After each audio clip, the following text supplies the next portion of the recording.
ছোটবেলায় মায়ের হাতে শাখা পলা পরে দেখে ভাবতাম একদিন আমার হাতেও মায়ের মতনই হবে। কি খুশি না হয়ে যেতাম।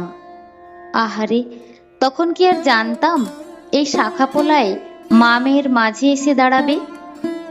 কোনো কিছুই মায়ের মতো নেই আর, শুধু আমার হাত দুখানায় আছে আমার মায়ের কাছে, মায়ের মতো দেখতে। রোজ সকালে উঠে যাকে মা বলে ডাকতাম, এমন একটা সকাল আসে মা বলে ডাকলে একটা অন্য মানুষ সাড়া দেয়।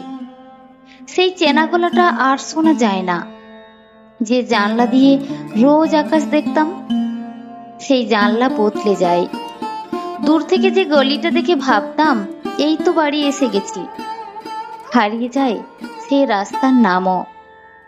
কত কি তো রেখে এসেছি যত্নে, স্নান করার মগ, হরলিক্সের গ্লাস, জমানো কলম, ছোটবেলার গল্পের বই, মাথায় চুন নেই পুতুলটা, ভাঙা কাচের চুড়ি, কানের দুল, আরো কত কি। আজ বড্ড মনে হয় সত্যিকারের সং সেজে সংসার করতে করতে একদিন মাও বোধহয় ভুলে গেছিল সেই কিশোরীরও একটা পুতুল খেলার ঘর ছিল। মেয়েদের জীবনটা অদ্ভুত, তাই না?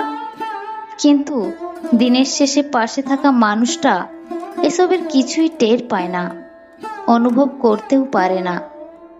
নারীর টানের বিচ্ছেদটা ঠিক কতটা যন্ত্রণার, এই কথাগুলোর উত্তরে তার কাছে এটাই শুনতে পাওয়া যায়, বিয়ে করেছো কেন? ওহে পুরুষ, মেয়েদের জীবন যদি অদ্ভুত না হতো, তোমাদের জীবনটা সরল সিধা সাদা সাজানো গোছানো জীবনেও হতে পারতো না।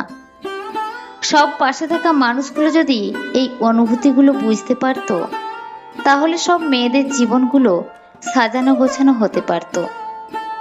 দিনের শুরু থেকে দিনের শেষ আফসোস নারীকে কেউ বোঝে না, শুধু নারীই বুঝে দেয় পুরুষকে।